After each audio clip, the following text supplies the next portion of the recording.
د صلات تسبیح د مز طریقه څنګه ده، د دې نیت څنګه ده او د دې فضایل څومره دي او دا مز مونږه کم ټایم کې کول شو او کم ټایم کې نشو کولای. نو دا درې خبرې زه تاسو ته په دې ویډیو کې بیانوم، په دې باندې ځان پوه کړئ. شو نو اولې خبرې ترازو د صلات تسبیح د مز فضیلت څومره ده. زموږ عزتمندو د صلات تسبیح د مز انتهایی اوچت فضیلت ثابت ده. وې د دې مز په برکت سره د انسان هر قسم ګناه معاف کیږي، د انسان لوی ګناهونه د دې مز په برکت سره معاف کیږي. لوی ګناهونه ګوره الله رب العزت توبې نه بغیر نه معاف کوي او د دې مز په برکت سره الله رب العزت ستاسو لوی ګناهونه معاف کوي، ستاسو واړه ګناهونه د دې مز په برکت سره معاف کوي، ستاسو هغه ګناهونه چې تاسو د قصد کړی وي هم د دې په برکت سره معاف کیږي، ستاسو هغه ګناهونه کم چې تاسو نه په غلطۍ سره شوي وي دا هم د دې په برکت سره معاف کیږي، ستاسو هغه ګناهونه چې تاسو په پټه باندې کړی دي دا هم د دې په برکت سره معاف کیږي، ستاسو هغه ګناهونه چې تاسو بالکل په ښکاره باندې کړی دي دا هم د دې په برکت سره معاف کیږي، ستاسو هغه ګناهونه چې تاسو نه ایر شوي دي دا هم د دې په برکت سره معاف کیږي، او ستاسو هغه ګناهونه چې تاسو ته یاد دي هم د دې په برکت سره معاف کیږي، او ستاسو هغه ګناهونه چې کړي مو دي مخکې هم د دې په برکت سره معاف کیږي، او هغه ګناهونه کم چې مولا کړي نه دي د مخکې نه درته الله رب العزت معاف کوي. اسانه خبره چې کم قسمه ګناه تاسو نه شوي ده کنه او په کم حالت کې چې تاسو نه ګناه شوي ده دا ټول په ټول ګناهونه الله رب العزت تاسو ته د دې مز په برکت سره معاف کوي او تاسو عمل نامه مکمل صفا کوي د ګناهونو نه. زموږ عزتمندو نو بهتره دا د زموږ عزتمندو چې کم از کم په دې روزو کې هر شپه تاسو دا مز کوئ کنه نو که یو شپه تاسو دا مز قبول شو کنه نو تاسو عمل نامه به مکمل صفا شي،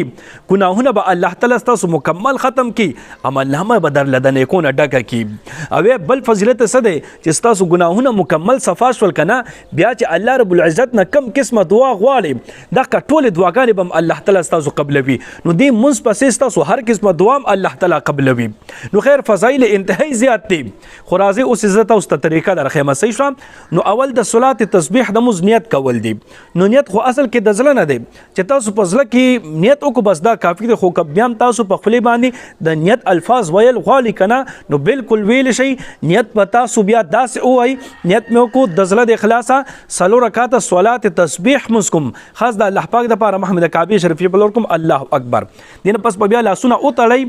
نو اوس دا کلمه پکې ویل دي سبحان الله والحمد لله ولا اله الا الله والله اکبر، بس دونه کلمه ده. خو بدا تاسو کم کم ځای کې وای دې ته تاسو خو کې دی سلو رکعات صلات تسبیح مسلم دا کلمه به پکې 300 پیرې برابرېږي، په یو رکعت کې 15 او یا پیرې برابرول دي. خو څنګه طریقې سره دا وکړه کې دی چې کله نیت وکړي الله اکبر وای کنه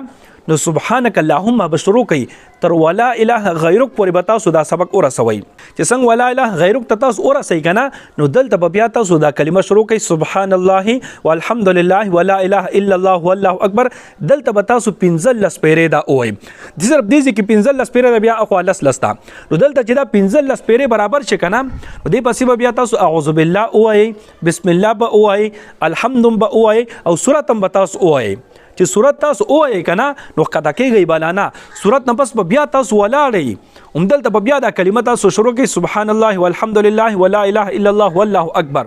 دا بیا لس پیرې تاسو وایي چې لس پیرې برابر شي بیا به سبحان رب العظیم ته تاسو قطه شي، درې پیرې به سبحان رب العظیم وایي او دین پس بیا په داسې رکوع په حالت کې بیا به لس پیرې وایي چې څنګه رکوع کې لس پیرې برابر شي کنه بیا به تاسو سمع الله لمن حمده ربنا لك الحمد دا لاسونه به مکلوي. دلته به دا کلمه بیا تاسو شروع کړئ لس پیرې بیا دلته وایي چې لس پیرې برابر شي بیا به الله اکبر سجدې ته بلار شي، درې پیرې به سبحان ربي الاعلى تاسو وایي او دین پس بیا سجده کې تاسو لس پیرې وایي چې لس پیرې برابر شي بیا به سجدو په منځ کې کېنی الله اکبر دلته بیا تاسو لس پیرې وایي چې لس پیرې دلته برابر شي بیا به دویمه سجدې ته لاړ شي، درې پیرې سبحان ربي الاعلى به تاسو وایي او درې پیرې سبحان ربي الاعلى نه پس په دا کلمه بیا تاسو شروع کړئ لس پیرې به دلته بیا تاسو وایي چې دلته لس پیرې برابر شي کنه نو د یو رکعت تسبیحات 15 او یا پیرې برابر شول. نو سجده کې چې لس پیرې برابر شي دویمه سجده کې بس بیا الله اکبر او بدرېږي دویم رکعت ته چې څنګه ودرېږي کنه کلمه به ډایرک بیا شروع کړئ 15 پیرې به دلته بیا تاسو وایي. خو چې 15 پیرې برابر شي په دویم دریم څلورم رکعت کې به د 15 نه پس اعوذ بالله به تاسو نه وایي، صرف بسم الله پکې ویل شي، بسم الله به بیا وایي، الحمد به وایي او سورت به وایي، سورت نه پس بیا لس پیرې، بیا رکوع کې لس پیرې، قومه کې لس پیرې، بیا سجده کې لس پیرې، جلسه کې او بیا سجده کې لس پیرې، چې څنګه د دویم سجدې کې لس پیرې برابر بس التحیات په وایي تاسو را پاپ زه تحیات ته التحیات به تر عبده رسول پورې او بس بیا په دریم رکعت بس هم دغه ترتیب دی بیا په دې طریقې سره به تاسو څلور رکعات برابر کوي. صحیح شو؟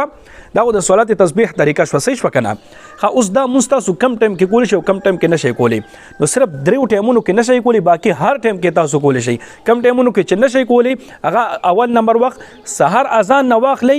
تر نور خاطه پورې اشراق پورې دې ټایم کې نشي کولی. یو شو. دویم نمبر د زوال په ټایم کې نشي کولی، د ماسپخین د نور چې بالکل د سر د پاسه شي دې ټایم کې نشي کولی. دریم نمبر ټایم د مازیګر مونځ چې تاسو وکئ کنه نو دا که مازیګر مونځ نه والی تر ماښام مونځه پورې دې کې تاسو نشئ کولی. باقي دې نه علاوه هر ټایم تاسو کولی شئ چې کم ټایم مو خوښه وي، کم ټایم مو مرضي وي، ماسپښین نه پس هم کولی شئ، اشراقو سره هم کولی شئ، ماښام نه پس هم کولی شئ، ماسخوتن تراویح نه پس هم کولی شئ، ماسخوتن مونځ نه پس هم کولی شئ، تهجد ټایم کې هم کولی شئ، هر ټایم تاسو کولی شئ. صحیح شو؟ نو